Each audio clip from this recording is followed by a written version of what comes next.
On se retrouve pour un tout nouvel épisode d'Inspire-toi et aujourd'hui, pour l'épisode, je reçois Marie-Madeleine. Avant qu'on commence l'épisode, là, je tiens à faire un trigger warning. Je vais pas tout énumérer ici, mais je vais mettre dans la barre de description ce qui pourrait être difficile pour certains à entendre. Ça sera pas un épisode facile, mais Marie-Madeleine a accepté bien gentiment là, de venir nous partager ses expériences. Donc voilà, je vous laisse le trigger warning, puis on commence l'épisode. Allô, Marie-Madeleine? Allô. Ça va bien? Ouais, toi? Oui. Donc, toi, tu m'as contactée par Instagram pour venir partager les expériences que tu as vécues. Tu as frôlé la mort à plusieurs reprises. Ouais. Puis, juste ça, c'est intense, tu sais, de la frôler une fois, mais plusieurs fois, c'est l'enfer. Tu m'as dit un peu les grandes lignes de ce qui t'est arrivé avant que tu sois ici aujourd'hui. Mm-hmm. Puis, c'est de ça qu'on va parler aujourd'hui. On va parler de tes expériences, puis ton cheminement jusqu'à aujourd'hui, ce qui s'est passé. Fait que si on commence, tu m'as dit, c'est ça, sur Instagram, tu m'as dit que tu avais vécu plusieurs situations où tu as frôlé la mort. Ouais. Puis, j'aimerais ça qu'on dise les grandes lignes de ces trucs-là, puis après, on va rentrer plus en détail dans les situations. OK. Donc, la première fois que j'ai frôlé la mort, je dirais, c'est en Haïti. Je restais là avec la famille et il y avait le tremblement de terre de 2010 Oui. que j'ai vécu. Et pendant que j'étais en Haïti aussi, on m'a mis un fusil à la tête pour nous cambrioler. Je pense que c'est ça que ça Pour s'appelle. vous cambrioler? Pour prendre nos affaires, Oui, pour nous OK. voler. Qui était très traumatisant. Je pense que j'avais genre 8 ou 9 ans. Ah oui. Ouais. Est-ce que ça s'est passé dans la même période? Est-ce que, dans le fond, c'était en même temps que le tremblement de terre? Je pense que c'était... Je sais pas si c'était... Je pense que c'était avant. OK. Parce qu'après le tremblement de terre, je suis pas revenue. T'es pas revenu à Haïti? Non, je suis pas retournée en Haïti. OK. Donc, je pense vraiment que c'était avant. J'ai fait plusieurs comme aller-retour en Haïti. Donc, c'est une des fois que j'étais là-bas que ça nous est arrivé. Puis, si on va commencer par l'événement, justement, de quelqu'un qui voulait vous cambrioler puis qui Ouais. t'a mis un fusil sur la tête. T'étais une jeune enfant. Ouais. Puis, comment ça s'est passé? La personne s'est introduite chez vous puis elle t'a pris comme en otage pour voler vos choses? Ou... Donc, on a atterri à Port-au-Prince, qui est la capitale d'Haïti. Oui. Puis, du coup, d'habitude, on a une personne qui nous conduit, qui fait partie de la famille, qui nous conduit de l'aéroport à notre maison à Miragouane, donc 2 heures de route. Mais cette fois-là, on n'avait personne pour nous conduire, donc on a pris un genre de taxi. Mais c'est pas vraiment un taxi, c'est comme un pick-up, puis tout le monde s'assoit en arrière du pick-up, genre OK. dans la boîte là, Oui, du OK. pick-up. Puis il y a des bancs et tout ça, donc on a pris un transport en commun pour la première fois. Puis ouais, ça s'est mal tourné. On était pris en trafic à Port-au-Prince et il y avait une gang qui avait arrêté le trafic. Ils font ça souvent là-bas, OK. dans ce temps-là. Donc, ils vont juste arrêter toutes les voitures sur pas l'autoroute, là, mais sur la route. Puis, ils vont vérifier toutes les voitures, voir s'il y a quelque chose à voler, voir s'il y a quelqu'un blanc, parce qu'ils vont aller voir une personne qui est blanc parce qu'ils vont avoir plus d'argent, parce qu'ils viennent d'un pays étranger, qui vérifiait toutes les voitures. Et c'est pour ça qu'on prenait toujours une voiture privée avec les fenêtres teintées et tout ça. OK. Donc, il nous a spotés immédiatement. En arrière d'un tap-tap, il y avait moi, mon père blanc et ma mère. Oh. Et on avait aussi mon chien qu'on avait amené du Canada et mon chat. C'est dans des transporteurs? Ouais, là? dans des transporteurs. Puis, ouais, ils nous ont trouvés, ils nous ont mis une fusil dans la tête en plein milieu du trafic. Tout le monde était arrêté, donc... fait que là, ils ont mis une fusil à ma tête et je pense qu'il y avait un autre sur la tête à mon père. Puis ils nous ont dit, genre, donne-nous votre sac, donne-nous la sacoche à maman parce qu'elle tenait une sacoche. Ils ont dit, genre, donne-nous la sacoche. On l'a pas donné, on était un peu confus. On pensait qu'il est en train de nous faire un bluff parce qu'on savait pas si c'était un vrai fusil. Mais il l'a tiré en l'air. Ah Puis il a ouais. dit, donne-nous la sacoche. Fait que là, ma mère l'a donné facile.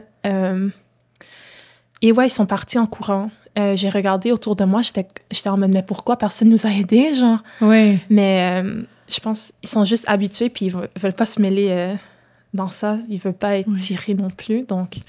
Ouais. Puis t'étais très jeune.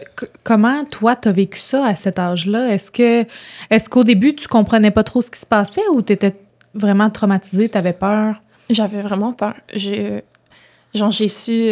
j'avais genre 8 ans, donc comme 3e année, donc je sais, genre, je suis consciente. Donc ouais, j'avais vraiment peur, mais j'étais vraiment dans le choc. Mm-hmm. Donc je sentais un peu de peur, mais pas vraiment, genre... J'étais juste comme, oh my God, qu'est-ce qui se passe? Fait qu'on est sorti du tap-tap et le monsieur qui conduisait la voiture. Et on pense que c'est lui qui avait appelé la gang pour nous cambrioler parce qu'il était toujours au téléphone. Il était vraiment chelou, il était vraiment bizarre. Mm-hmm. Puis il m'a pris par le bras quand on est sorti de la voiture. Il dit, non, reste. Puis j'étais comme, non. Fait que là, genre, je me suis retirée. Le bras, il me tenait pas vraiment comme fort, là. Puis on est parti, on a trouvé une voiture de police, puis on est entré là-dedans avec nos animaux et tout ça. Est-ce qu'à ce moment-là, dans le fond, toi, tu habitais déjà au Canada ou vous étiez à Haïti? Puis as-tu vécu à Haïti ou c'était juste des allers-retours pour aller voir la famille là-bas? Non, j'ai quand même vécu, j'ai resté là longtemps, j'ai fait l'école là-bas et tout ça. OK. Mais je suis née au Canada, puis je suis allée en Haïti quand j'avais genre 7 ans. Okay. Et j'étais là comme on and off, ça, je me rappelle pas des timelines de quand j'étais là, mais j'étais là entre 7 et 9 ans et j'étais là longtemps, genre je faisais l'école et tout. OK. Puis après ça est venu le tremblement de terre de 2010. Oui. Ouais. Ça, moi, j'étais quand même assez jeune là, à cette période-là, j'imagine toi aussi, là, t'avais 9 ans. À 2010. Moi, là, rapidement comme ça, je ne sais pas, mais... Qu'est-ce qui s'est passé exactement? Tu sais, je veux dire, c'était un gros tremblement de terre, là. Oui, c'était un 7, je pense. Oui, 7 sur 10. Ouais, quelque chose comme ça. C'était assez intense, puis ils ont été plusieurs années à rebâtir. D'ailleurs, je ne sais pas si encore aujourd'hui sont dans les je pense qu'ils ont de ça, mais... Ouais, je pense qu'ils sont quand même en train de rebâtir comme plus les politiques après ça, parce que ça a tout brisé les politiques aussi, mais je pense que les bâtiments sont reconstruits maintenant. Je pense que ça va. Puis ici au Québec, on n'est pas habitué à des gros tremblements de terre. T'sais, on a des petites secousses qu'on va sentir. Comme mais un ou deux. C'est ça. Mais on sent pas... on n'a jamais, je pense, vécu... En tout cas, moi, j'ai jamais vécu ça, un gros tremblement de terre. Ça ressemble à quoi? C'est quoi qui s'est passé? Donc, ça ressemble... C'est dur à expliquer, mais ce qui s'est passé, c'est que j'étais dans la salle de bain avec mon amie. Elle restait souvent chez moi, puis j'ai fini l'école, fait que je suis allée chez moi, on était dans la salle de bain. Et tout à coup, juste comme ça, je sens comme la terre est en train de secouer, et j'ai vu un peu de peinture sur le plafond en train de... Craquer? Ouais, de craquer. Et j'étais vraiment confuse. Honnêtement, il y avait rien dans ma tête, sauf que il faut que je sorte de la maison. Mm-hmm. Mais on était quand même dans une grande maison. On était dans une ville de ferme, quand même, genre pauvre. Mais on avait quand même une grande maison, 2 étages. C'était la plus grande maison de la ville. Puis, j'ai essayé de sortir par plusieurs portes, mais les portes s'ouvraient pas. Je pense parce que j'étais trop stressée. Donc, j'ai couru à la porte en arrière, ça ouvrait pas. Je couru à une porte de côté, ça ouvrait pas non plus.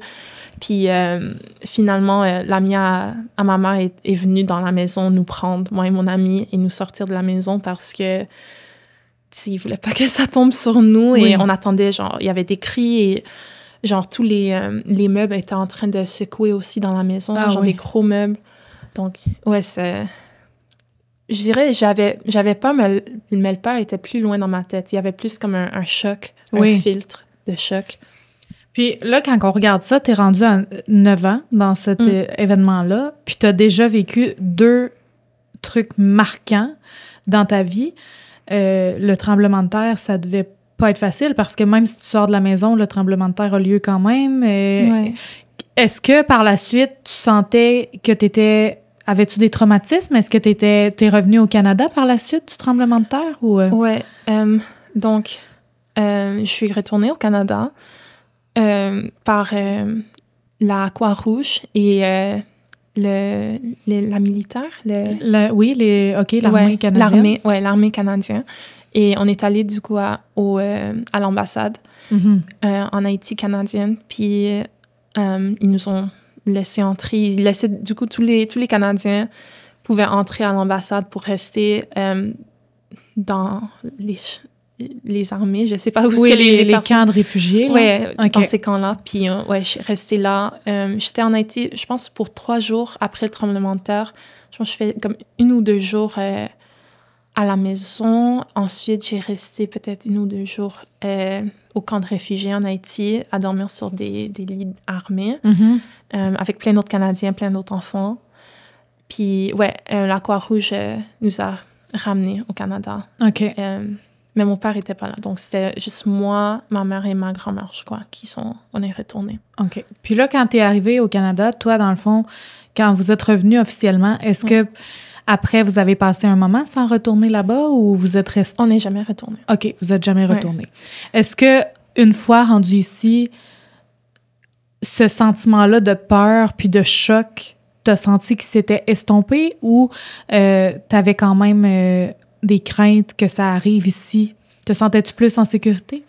Je me sentais pas en sécurité ici. Non, parce que j'avais pas une logique comme ça, parce que j'étais trop traumatisée. Je pouvais pas penser, en Haïti, ça se passe, mais au Canada, ça se passe. Moi, je savais pas que au Canada, ça se passe moins. Genre, je savais pas tout ça, le science avec les tremblements de terre. Mais quand je me suis fait cambrioler, par contre, ça s'est passé de ma tête après, genre, 4 heures, là. Genre, le traumatisme s'est mis vraiment fond dans mon cerveau, puis j'ai pu penser jusqu'à temps que j'ai eu, genre, 16 ans, quelque chose comme ça. Comme ton corps qui s'est défendu en enlevant ça de la tête, dans le fond. Oui, exactement. Donc ça, c'est parti. Mais le tremblement de terre, quand je suis arrivée, ils nous ont déposés à Dorval, à un hôtel à côté de l'aéroport. Tout le monde restait dans l'hôtel. Et j'étais toujours en pleurs. J'étais toujours stressée parce que je pensais que si ça allait recommencer. Et je voyais tous les buildings vraiment, vraiment grands. Puis j'ai pensé à tous les buildings que j'ai vus en Haïti qui se sont effondrés. Puis à tous les corps morts que j'ai vus. Genre, j'ai vraiment vu de tout. C'était n'importe quoi. T'as tout vu, là? J'ai vraiment tout vu. Parce il fallait conduire, aller à Port-au-Prince pour aller au camp de réfugiés. Donc, j'ai passé à travers tous les maisons. Je voyais genre des bras, des jambes qui sortaient sous les maisons et tout ça. Donc, j'étais très traumatisée. Je me rappelle, je parlais avec une infirmière de la Croix-Rouge qui m'a expliqué, genre, non, c'est normal, genre, c'est normal que tu sois stressée, ça se passera pas au Canada, genre, c'est pas comme ça ici, genre, t'es correct maintenant. Puis ça m'a pris du temps à réaliser.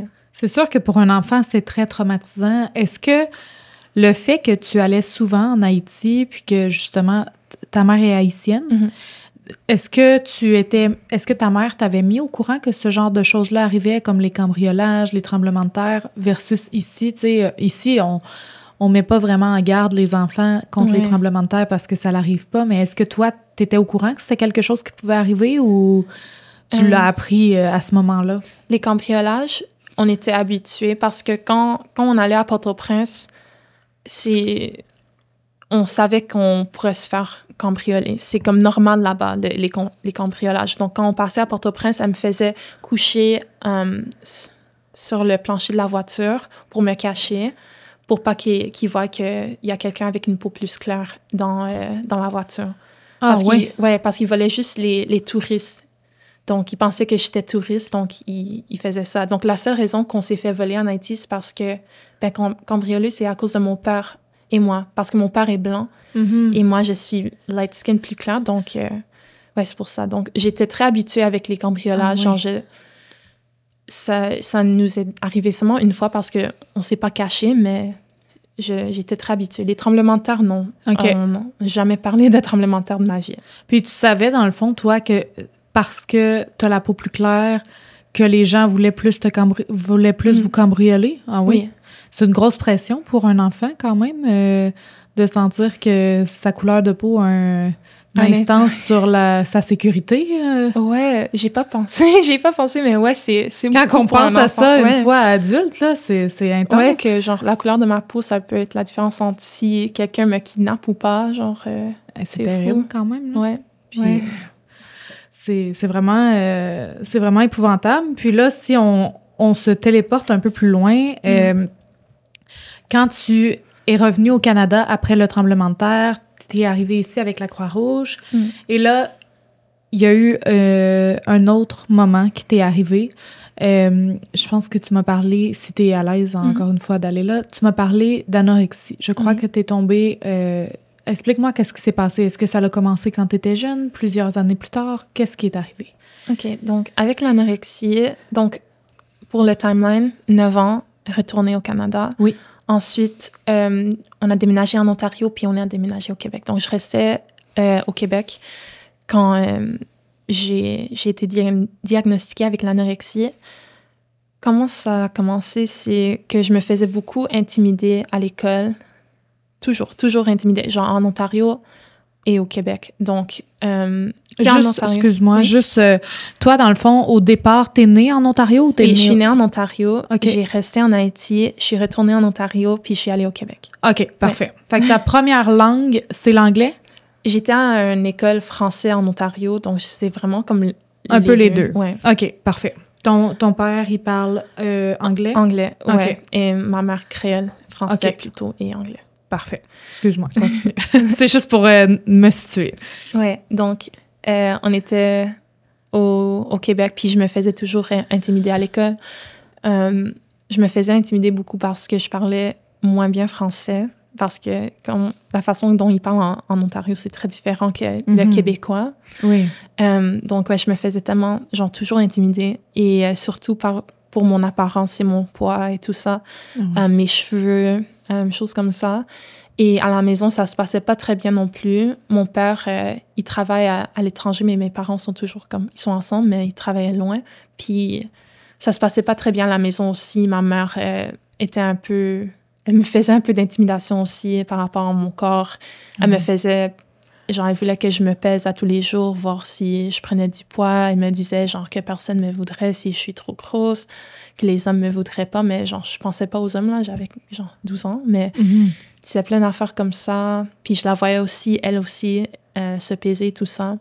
Puis, donc, j'en avais un peu marre. Donc, j'ai dit, OK, ben, je vais commencer à perdre un peu de poids. Je vais commencer à moins manger.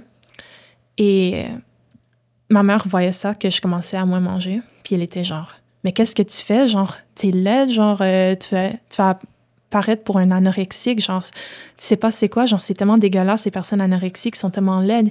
J'étais comme, anorexique, c'est quoi ça? Fait que là, même si elle a dit, ils sont laides, genre, les personnes anorexiques sont horribles. Moi, j'étais en mode, donc, je peux être mince et aussi, je peux faire chier ma mère. Parfait.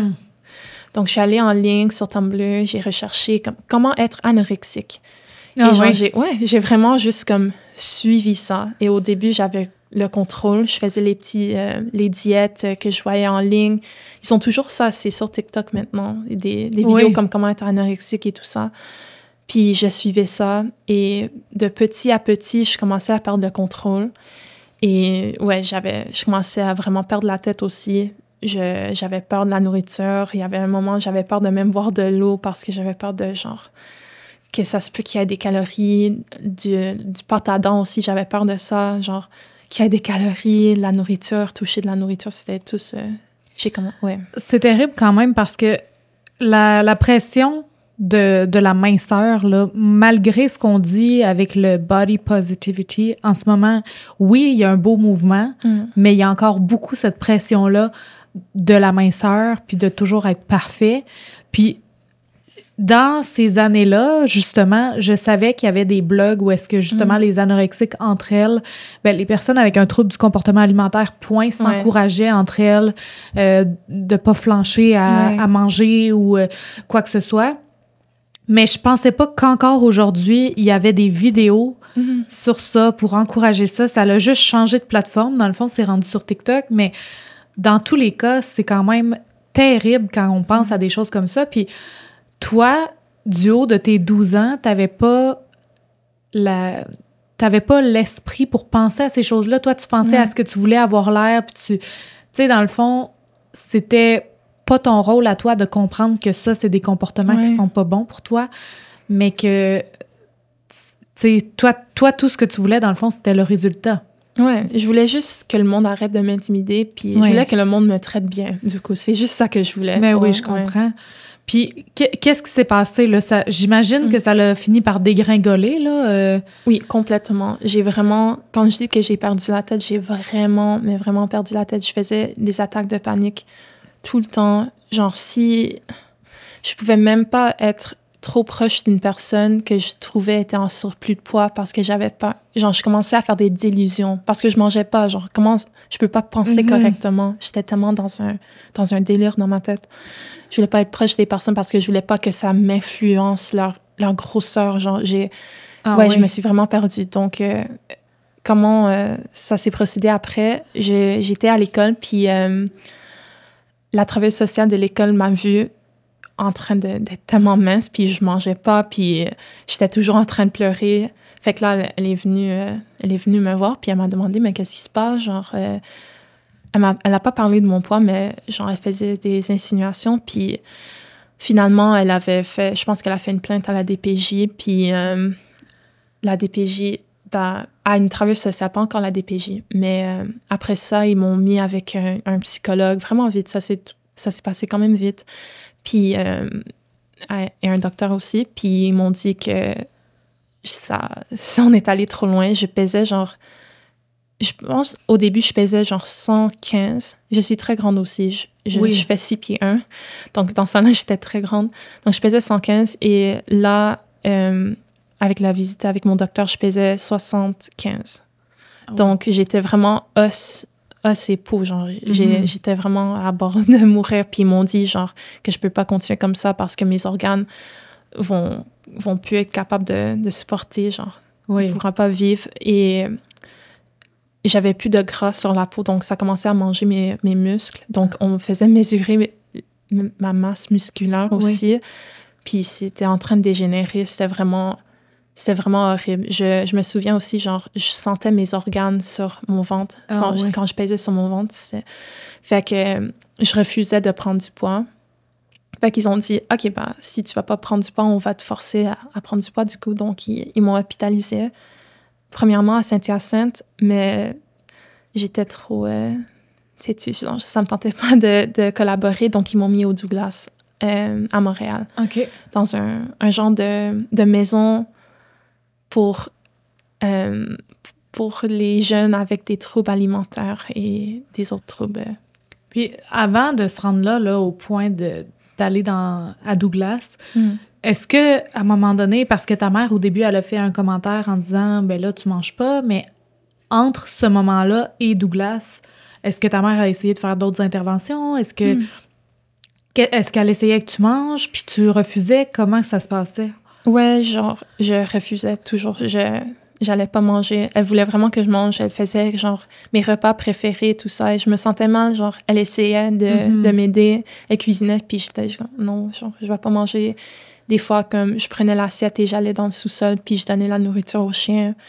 Je me faisais vomir aussi. J'essayais, mais je réussissais pas vraiment dans ce temps-là. Puis, ouais, il y avait des moments, c'est sûr que je mangeais des fois, puis j'avais comme des safe food, comme ils disent. Donc, je mangeais ça comme couple de fois par semaine. Genre, il y avait genre des Fruit Loops que je mangeais. J'ai découvert un mets asiatique d'une certaine restaurant, donc je pouvais manger ça. Mais c'était vraiment compliqué comme pour ma mère. Il fallait vraiment que ça soit des choses spécifiques que je peux manger à certains moments de la journée, certains jours de la semaine. Puis à ce moment-là, quand elle voulait que tu manges, est-ce que toi, tu disais, ben c'est toi qui m'as poussé à arrêter de manger, ou tu voulais encore continuer cette guerre-là avec elle, ou t'étais juste dans « moi, je veux perdre du poids, c'est tout », là? Je pense que je lui ai dit des fois, genre, mais tu voulais que je sois mince maintenant. Genre, je suis mince, comme, qu'est-ce que tu veux? Mais ça commençait, genre, des arguments entre nous deux, puis on se criait après, puis c'était juste... ouais, ça se passait pas bien. Donc, après un bout, j'arrêtais juste de parler de ça, vraiment. Puis, après ça, t'es allée à Douglas. T'avais 12 ans à ce moment-là? Ouais, 12, fin 12, ouais. OK. Presque 13 ans. Ouais. T'es restée là combien de temps? Vraiment longtemps, 5 mois. 5 mois? Ah oui. Ouais. Puis comment ça se passe là-bas? T'es sous supervision ou... C'est comme un foyer de groupe, mais pour personnes avec des troubles de comportement alimentaire. Mhm. Donc, comme une petite maison, mais à l'intérieur, ça ressemble plus à un hôpital. Tout le monde a une chambre ou une chambre partagée avec quelqu'un d'autre. C'était séparé en deux. C'était séparé entre la section respite et active. OK. Donc, quand tu rentres, t'es en respite. Puis en respite, t'as pas le droit de marcher. T'as pas le droit de trop bouger. Tu manges plus de calories. Il y a beaucoup plus de règles. Puis pour partir de respite, il faut que tu aies un certain poids pour aller au actif. Puis à actif, tu peux être actif. Donc, tu peux marcher, tu peux faire des activités, de la zoothérapie. Il y avait un arcade, il y avait une gymnase. L'hôpital est vraiment, vraiment grand, le Douglas. Donc, on pouvait prendre des marches et tout ça. Ouais. Est-ce que tu te sentais bien à cet environnement-là ou tu avais encore envie de rechuter? Au début, non, ça me gossait. Je voulais pas que le monde me dise de manger. Puis j'essayais vraiment de ne pas manger et nous pesait tout le temps. Fait que ça me faisait beaucoup de peine de, tu sais, genre, voir que mon poids augmente. Puis ça me faisait, genre, vouloir rechuter, mais on peut pas vraiment, genre, rechuter. Il y a tellement de règles, puis ils nous forçaient, puis ils nous faisaient, genre, des menaces, mais c'est pas vraiment des menaces, mais qui vont nous mettre, genre, une tube si on mange pas. Donc, le tube qui nous nourrit. Donc, j'ai comme, non, je veux pas une tube, c'est horrible parce que ça, il y avait même plus de calories là-dedans. Fait que j'étais comme, OK, je vais juste, comme, manger, ou bien si on veut pas manger, on pouvait boire des Ensure. Des Ensure, c'est comme un remplacement de repas pour supplémenter notre repas si on mangeait pas. OK. Puis là, tout ça s'est terminé autour de quel âge? Ça s'est terminé, je pense, en janvier. Donc, j'allais avoir 13 ans, je pense. OK. Ouais. Puis, par la suite, as-tu eu d'autres chutes ou t'as réussi à t'en sortir de l'anorexie? J'ai eu des rechutes. Il fallait que... J'avais un plan alimentaire, donc qu'est-ce qu'il fallait que je mange? J'étais suivie à l'externe, du coup. Donc, c'était comme pareil à l'hôpital, mais comme en vraie vie. Donc, il fallait que je mange dans une salle avec un prof qui me surveillait. Et j'avais un plan alimentaire à suivre. Et je faisais des rechutes, mais je sais pas, genre, j'étais confortable avec le fait que tout soit vraiment contrôlé, comme tout était vraiment écrit, genre, je vais manger ça, comme ça pour le déjeuner, ça pour le dîner, ça pour le souper, parce que j'avais un plan alimentaire, donc je savais, genre, j'étais plus à paix avec ça. Mais quand j'ai sorti de l'hôpital, j'étais quand même genre, j'étais pas à un poids normal, mais c'était, genre, je pouvais vivre avec ça, tu sais. Donc, à la maison, je me pesais moins aussi, parce qu'on a tout retiré les choses comme ça. Donc, j'ai fait des rechutes, puis ça m'a pris du temps, mais à fur et à mesure, je me suis en sortie de ça. Est-ce qu'aujourd'hui, tu dirais que c'est encore quelque chose qui est difficile pour toi? Oui. Oui, c'est sûr. Je pense... Et j'ai parlé avec d'autres personnes à l'hôpital. Je me suis fait beaucoup d'amis là-bas. Puis on s'est tout dit que... On pense que l'anorexie, c'est quelque chose qui part pas vraiment. Ça reste au fond de ta tête, mais t'apprends à gérer ça puis à l'ignorer. C'est un trouble que tu dois te battre toute ta vie pour ça, puis que c'est comme de choisir à tous les jours de ne pas laisser ce trouble-là prendre la place, là, mais c'est un gros travail que tu as fait sur toi quand même, puis je pense que tu peux être vraiment fière de ça, tu sais. Après tout ça, comme si c'était pas assez, tu as aussi eu des tentatives de suicide. Ouais. À partir de quel âge ça a commencé, ça? Je pense que ça a commencé à l'hôpital. Donc, au Douglas. À Douglas. Puis, c'est quelque chose que j'ai souffert avec pour très, très, très longtemps. Et Ouais, j'ai fait des tentatives. Je pense la première était, j'avais 13 ans, puis depuis ça, j'en ai fait genre peut-être 10 à... Ouais, peut-être environ 10. Seigneur. OK. Puis la première fois, est-ce que c'était relié à ton anorexie, au fait que tu étais enfermée à Douglas, ou c'était plus un ensemble de plein de choses? Je pense que c'était vraiment beaucoup comme ma relation avec ma mère, Mhm. puis juste vouloir m'en sortir de ça, puis Ouais.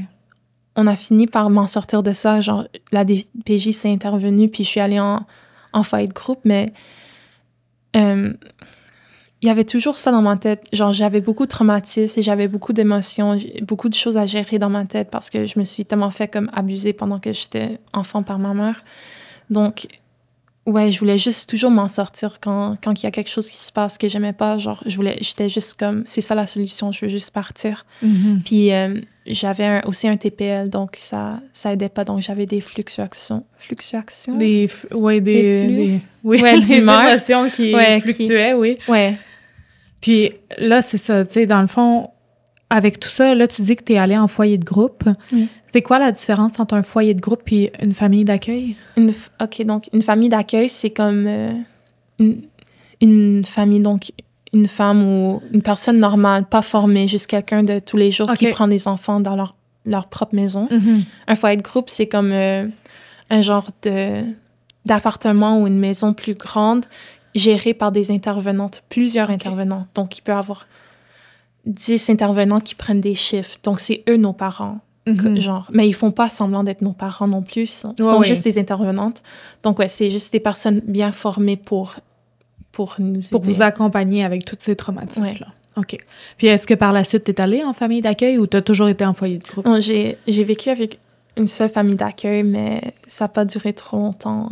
J'avais proche de majorité, puis c'est passé moyen, puis j'étais pas souvent là parce que j'aimais pas trop ça là-bas.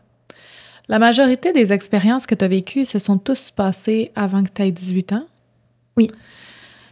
C'est comment de vivre tout ça dans un si jeune âge? Tu sais, de vivre des gros problèmes puis des problématiques que même un adulte a de la difficulté à gérer. Comment toi, en tant qu'enfant, tu gérais ça? Puis est-ce que ces traumatismes-là t'ont suivi à l'âge adulte? Je pense que j'ai géré ça juste avec beaucoup de thérapie. J'étais très, très bien suivie avant mes 18 ans. Donc, j'ai vraiment beaucoup travaillé ça. Et mes traumatismes, ils ont resté, mais je sais pas, ils sont pas aussi prévalents dans ma vie en ce moment. Donc, disons comme le tremblement de terre, ça m'affecte plus vraiment. J'ai un peu une peur de voir des grandes tours de vraiment proches des fois. Mm-hmm. J'aime pas trop le regarder trop longtemps, je me sens bizarre. Oui. Mais ouais, pour les fusils, quand j'entends des gros bruits, je sursaute quand même. Genre, il y a des petites choses qui me suivent, mais ouais, c'est beaucoup mieux qu'avant, c'est sûr. Tu as eu beaucoup de thérapie quand tu étais jeune. Est-ce qu'aujourd'hui, tu essayes encore de travailler sur ces traumas-là avec la thérapie ou par toi-même? Est-ce que tu essayes d'être capable de te libérer de ça? Oui, je suis en thérapie toujours, plutôt pour, comme, je dirais, essayer d'avoir une relation saine avec l'attachement, parce que j'ai justement vécu des choses bizarres, des choses intenses quand j'étais jeune. J'étais avec ma mère qui était abusive. Elle montrait de l'amour. Des fois, elle m'haïssait. Genre, c'était vraiment on and off. Puis après, on m'a pris de chez elle. Je suis allée en foyer de groupe. Puis j'ai changé de foyer de groupe. Donc, tu sais, j'ai jamais pu avoir comme des relations solides. Solides. Mais en relation amoureuse, j'ai toujours eu des relations très longues et très, très solides. Mais j'ai toujours des peurs que des choses se passent mal. J'ai beaucoup perdu des personnes aussi, genre avec la mort. Donc, j'ai beaucoup des peurs de ça aussi. Ça. Ouais. Puis aujourd'hui, est-ce que tu as réussi à pardonner ta mère? Est-ce que vous avez réussi à avoir un terrain d'entente ou est-ce que vous êtes capable d'être bien ensemble ou c'est encore difficile la relation? C'est difficile et je pense pas que je veux une relation proche avec elle. Genre, je peux la visiter, je peux rester là comme entre des endroits si je déménage. Oui. Mais c'est pas... Non, je pense pas. Ouais. Mais je crois que c'est correct. C'est important, je crois, de choisir son bien-être avant de continuer de cultiver des relations juste parce que la personne est notre parent. Oui. Plutôt que si tu cultives une relation avec quelqu'un, mais que cette relation-là est toxique pour toi, ça fait juste te nuire. La personne, ça n'a pas d'importance que ce soit ton parent, ta sœur, ton frère, peu importe. Ce qui est important, c'est ce que la personne t'apporte dans ta vie, je crois. Oui, exactement. Puis aujourd'hui, tu as beaucoup travaillé sur toi, tu es intervenante psychosociale. Oui. Oui. Est-ce que tu penses que tu t'es tournée vers ce métier-là pour t'aider, toi aussi, à guérir ces blessures-là ou tu veux vraiment sauver les gens? As-tu le syndrome du sauveur? Je dirais, c'est pas pour mon propre bénéfice être intervenante. Et le syndrome du sauveur, je l'avais vraiment, vraiment beaucoup quand j'étais ado. Je voulais vraiment sauver tout le monde. Mais j'ai travaillé ça, donc j'ai plus le syndrome vraiment du sauveur. Mais avec le temps, je pense, comme je suis quelqu'un de très spirituel, donc avec le temps, la méditation, la prière et tout ça, je pense que j'ai appris que j'ai traversé tout ce que j'ai vécu à cause qu'il fallait que j'apprenne à aider d'autres personnes qui sont dans des situations comme pareilles. Et j'ai tellement vécu tellement de choses différentes. Je pense que je peux aider tellement de différentes sortes de personnes, genre des personnes qui ont vécu des désastres naturels, des personnes qui ont vécu le suicide, l'anorexie. Donc, je pense vraiment j'ai passé à travers ça pour pouvoir empathiser avec les autres personnes. Parce que je dirais comme dans le milieu, il y a beaucoup de personnes qui sont intervenantes qui n'ont pas vécu des troubles de santé mentale intenses ou le suicide et tout ça. Donc, ils peuvent pas comprendre ce que le monde sont en train de vivre. Moi non plus, parce que je vis pas leur vie exactement, mais je peux avoir plus une idée de ça. Et je sais comment ça sent quand... Genre, j'ai déjà travaillé, puis j'ai mis du monde qui faisait des tentatives de suicide. Je les amenais à l'hôpital. Et je savais exactement qu'est-ce qu'ils vont passer à l'hôpital. Je sais exactement comment ça se passe, les procédures qu'ils font. Donc... Tu sais, je peux les rassurer, je peux dire non, l'hôpital, c'est chill là-bas, genre, je dis pas que moi j'ai vécu ça, mais je dis genre, il y a d'autres mondes qui ont vécu ça et je sais que c'est chill là-bas, donc je peux me sentir bien dans mes interventions parce que je sais exactement de quoi je parle. Le bagage que tu as, c'est ça, t'apportes l'expérience qui fait en sorte que tu peux rassurer les gens puis tu peux les accompagner en comprenant leur réalité plutôt que de juste te mettre à leur place, là, tu sais exactement par quoi ils passent, même si la raison est différente de la tienne. À l'âge adulte, comment tu reprends le contrôle sur ta vie après autant d'événements traumatisants? Je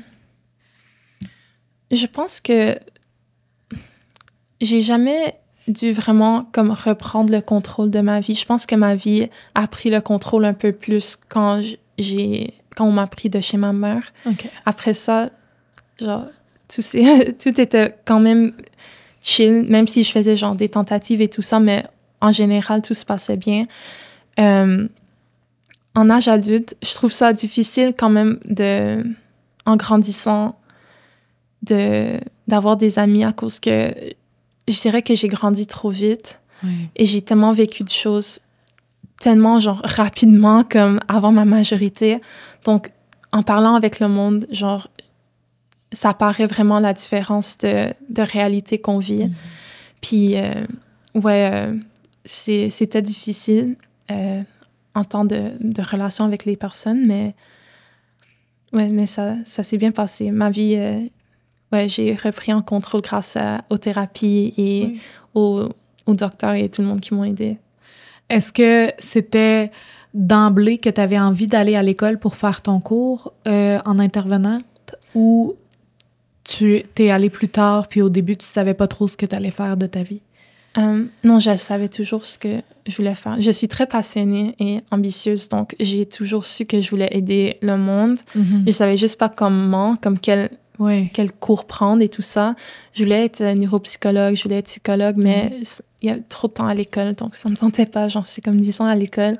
Donc, je me suis dit que je vais être intervenante comme les intervenantes qui m'ont aidée. Et il y a une couple d'intervenantes qui m'ont vraiment inspirée à faire ça comme travail. Donc, ouais, j'ai décidé de prendre ça parce que c'était plus proche d'être une psychologue, mais genre moins d'école. Donc, j'aide le monde, mais je suis pas obligée d'aller à l'école aussi longtemps. Tu les aides aussi sur le terrain, là. Tu sais, t'es là avec eux pour les accompagner dans les moments qu'ils vivent. La psychologue ou peu importe va être là quand même, mais dans son bureau avec des discussions. Mais toi, j'imagine que tu accompagnes les gens, mettons, à un rendez-vous qui ont besoin ou ces choses-là. Comment tu vis ça, ce travail-là? Est-ce que des fois, ça te trigger ou t'es vraiment bien où est-ce que t'es puis tu réussis à les accompagner puis sentir que t'es à la bonne place? Le travail d'intervention, je pense que c'est what I'm meant to be doing. Genre, ce que t'es fait pour faire. Ouais, ce que je suis fait pour faire ça. Ouais, exactement. Genre, il y a des fois, le monde me demande, genre, OK, mais qu'est-ce que tu vas faire plus tard? Je suis comme, je suis tellement contente là-dedans. Genre, je pense, je veux rien faire d'autre. Genre, et pour ce qui est être triggered, honnêtement, pas vraiment. J'ai la capacité, vu que je suis allée à l'école pour ça, on a vraiment appris à nous mettre à part des situations des autres. Je suis vraiment capable de séparer ça. C'est pas ma vie, c'est leur vie et moi, je suis correcte. Il faut vraiment que... Il a fallu que je dise vraiment à moi-même, genre, quand j'étais plus jeune en thérapie, que, tu sais, maintenant, je suis safe. Avant, j'étais genre... Ma vie était en danger et tout ça, mais maintenant, ça va. Donc, il faut... Genre, je me rassure beaucoup et je suis capable de travailler là-dedans facilement et de me séparer de ça. Je travaille beaucoup en gestion de crise. Donc, tout ce qui est suicide, travailler avec des personnes en situation d'itinérance. Mais ce qui me touche, qui toucherait tout le monde, c'est vraiment normal, c'est les personnes qui meurent, les usagers, comme surtout en itinérance, les personnes qui meurent d'overdose. Ça me touche. Mais je pense je serais psychopathe que ça me touche pas. Là. Non, donc, ça me touche vraiment et ça me fait beaucoup de la peine. Mais à part ça, ça va.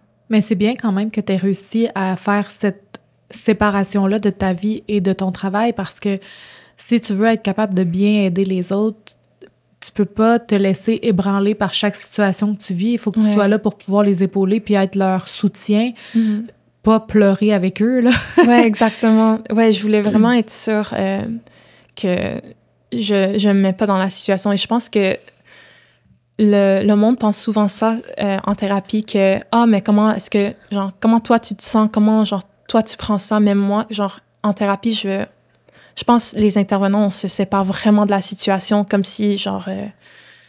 on est une personne différente en intervention qu'en vraie vie. Donc, ce qu'ils me disent, ils peuvent me dire vraiment l'histoire de ma vie, mais c'est eux qui sont en train de le vivre. Moi, ça va pas me toucher. Je suis vraiment en mode, qu'est-ce qu'on va faire pour aider? Je suis en mode, je vais écouter, tu sais.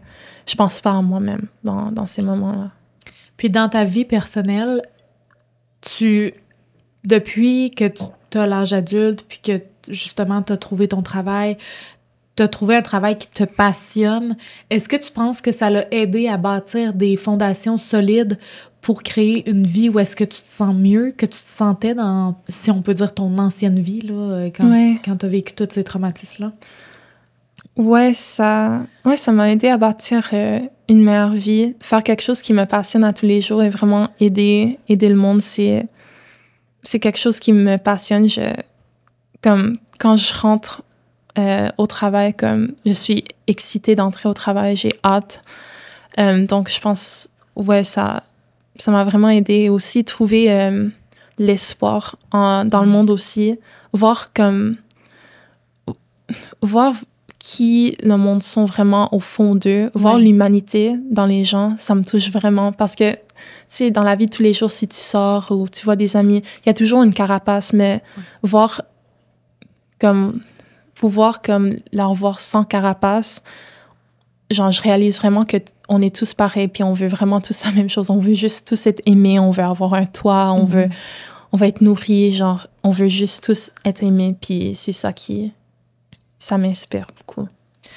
Aujourd'hui, tu as encore de la difficulté, tu disais, avec les relations amicales, par exemple, à connecter avec les gens à cause de ce que tu as vécu, parce que vous êtes sur des réalités différentes. Ouais. Est-ce que tu réussis quand même à trouver des façons de connecter avec les gens? Ouais, j'ai des amis, je connecte avec les gens et je trouve mes personnes. Je dirais, ce qui m'a aidé, c'est vraiment trouver des personnes qui sont artistes. Donc, on a vraiment une profondeur émotionnelle comme pareil. Donc, ça, j'ai trouvé ça. Puis maintenant, je suis 7 pour ça. Et ouais, c'est ça qui m'a vraiment aidé, comme aller plus dans le domaine d'art. D'être capable aussi de connecter avec les gens puis d'échanger sur ton expérience puis ce que tu as vécu, je pense que ça l'aide aussi au cheminement parce que c'est tellement lourd, ce bagage-là, que d'en parler avec les gens, ça l'aide à sortir ça pour pas tout garder ça en dedans de toi. Tu as parlé aussi que tu as été diagnostiquée TPL. Ouais. Le trouble de personnalité limite, corrige-moi si je me trompe, là, mais de ce que je sais, il n'y a pas de traitement pour ça. Il n'y a pas de médicament que tu peux prendre pour ça. Non. C'est ça? OK. Mais puis comment tu gères ça? Est-ce que, tu sais, ça ressemble à quoi, là? Est-ce que c'est des gros pics d'émotions? À quoi ça ressemble exactement? Donc, il n'y a pas de traitement pour le TPL, mais on peut ne plus avoir assez de symptômes pour être considéré TPL. OK. Avec le temps. Donc, c'est ça qui m'est arrivé. Donc, maintenant, j'ai plus TPL. OK.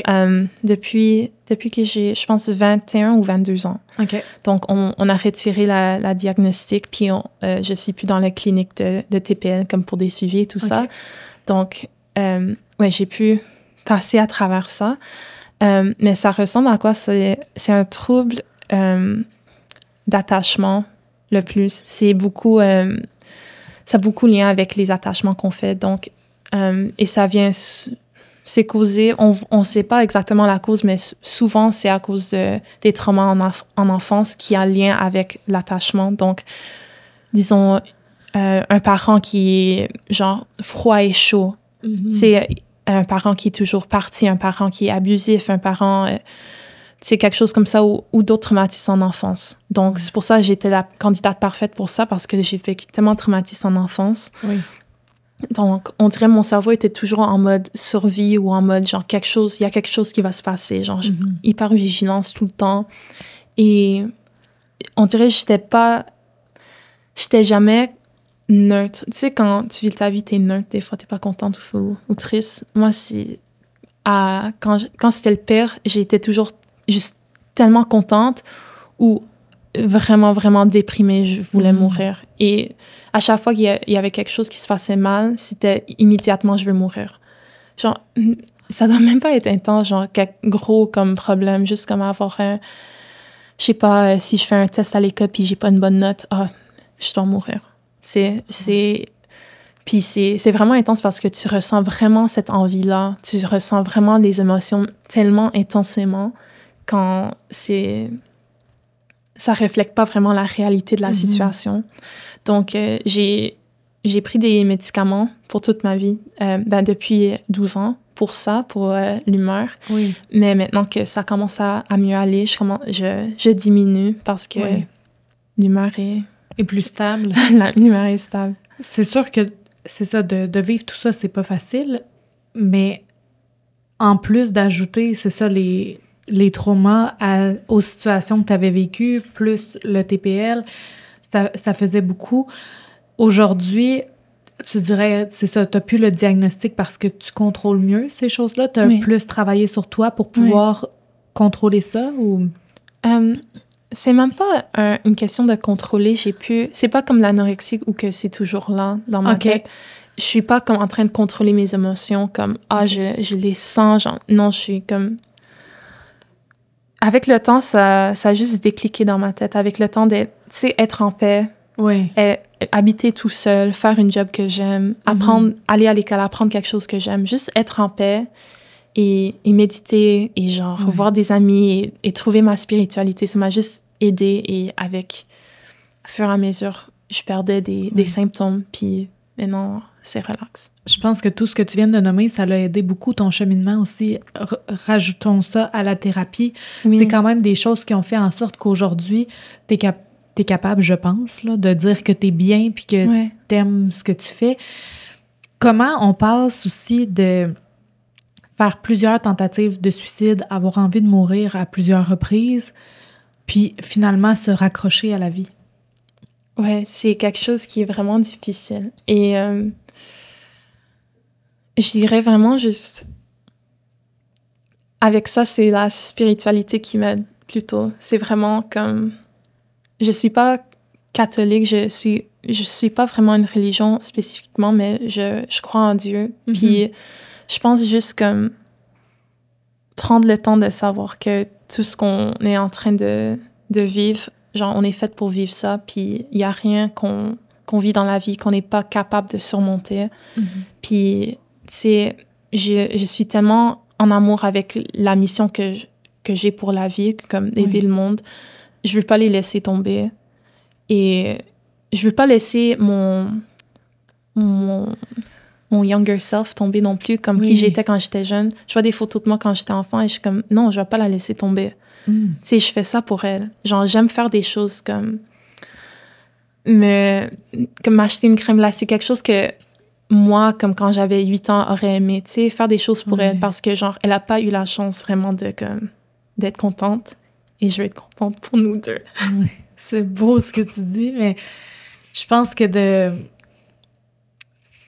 de travailler sur son enfant intérieur, c'est tellement important, mais de toujours penser à cet enfant-là, puis à essayer justement, de la reconstruire. Je crois que c'est ça qui aide le plus dans le cheminement aussi. Ouais. Puis c'est vrai que tu t'es donné la mission d'aider les autres, puis c'est une belle mission, puis ça t'apporte tellement dans la vie. Je trouve que d'être allé te chercher des choses qui te font du bien, des choses qui te rendent satisfaite de ce que tu fais, des passions que tu as, je pense que ça t'aide tellement aussi à te raccrocher à la vie, puis à pas avoir envie de laisser tomber malgré les épreuves, parce que c'est sûr qu'à l'âge adulte, tu as aussi des épreuves. Ouais. Puis il y en aura toujours, mais si tu les gères mieux, parce que quand t'es enfant, c'est difficile de gérer ça, mais quand t'es adulte, t'as la maturité émotionnelle pour être capable de gérer ces choses-là, puis d'aller chercher de l'aide si tu sais que t'as besoin. Ouais. Puis je trouve que t'as fait tellement un cheminement incroyable, d'avoir vécu tout ça à des si jeunes âges, c'est abominable, franchement, là, c'est terrible, mais d'être rendu où est-ce que tu es aujourd'hui, je trouve que t'es vraiment une inspiration, puis t'es un modèle pour les gens qui sont dans une passe plus sombre, mais de leur dire qu'il y a de la lumière au bout du tunnel, là, puis c'est facile à dire quand notre vie va bien, puis tout ça, mais quand on voit quelqu'un comme toi qui a vraiment vécu des choses difficiles, puis que tu as réussi à t'en sortir, je pense que tu peux vraiment être fière de toi. Puis est-ce que toi, t'arrives à être fière de ton cheminement? Ouais, non, mais je suis vraiment, vraiment fière de mon cheminement et c'est quelque chose que je peux dire et genre, je suis pas gênée de dire ça parce que, genre, il y avait tellement de personnes, genre, avec moi en foyer de groupe qui sont pas dans ma situation. Il y a une fille qui est morte, qui était mon amie. Il y a un autre gars qui est sans abri maintenant. C'est comme... Être rendu où que je suis rendue, maintenant, c'est pas normal. C'est comme pas la réalité de tout le monde. C'est comme un miracle, presque, après tout ce que tu as vécu. Ouais, et genre, j'ai une autre personne en fait de groupe qui, lui, il va hyper bien aussi, puis on se parle toujours, puis on est vraiment comme... On est vraiment grateful, tu sais, qu'on a pu survécu tout ça. Surmonter tout ça. Surmonter, ouais. Puis, comment, après tout ça, justement, tu réussis à être reconnaissante de la vie quand la vie t'a envoyé autant d'épreuves? je me donne des raisons d'apprécier la vie. Je fais ce que je veux, genre, pour apprécier la vie. J'ai toujours voulu faire de la poésie slam. J'en ai fait, comme l'année passée, j'ai fait des compétitions. J'ai toujours voulu aller en Asie. Je me suis amenée en Asie. J'ai voulu écrire un livre de poésie. J'ai fait une petite livre, puis je vendais ça aux autres artistes de Montréal. Juste vraiment réaliser mes rêves et juste en trouver plus et plus et plus. De rêver de plus en plus grand. Et ouais, c'est ça qui m'aide, qui me garde comme good. Marie-Madeleine, merci pour ta vulnérabilité, pour ton ouverture. Je sais que c'est des discussions qui sont pas toujours faciles, mais quand même, tu t'es ouverte, tu as été transparente, puis je pense que tu es un bel exemple à suivre pour les gens qui vivent des moments plus difficiles. Je te remercie d'être venue ici. Merci beaucoup de m'avoir. Tout le monde, je vais mettre les réseaux sociaux comme d'habitude dans la barre de description. On se voit dans un prochain épisode. Bye!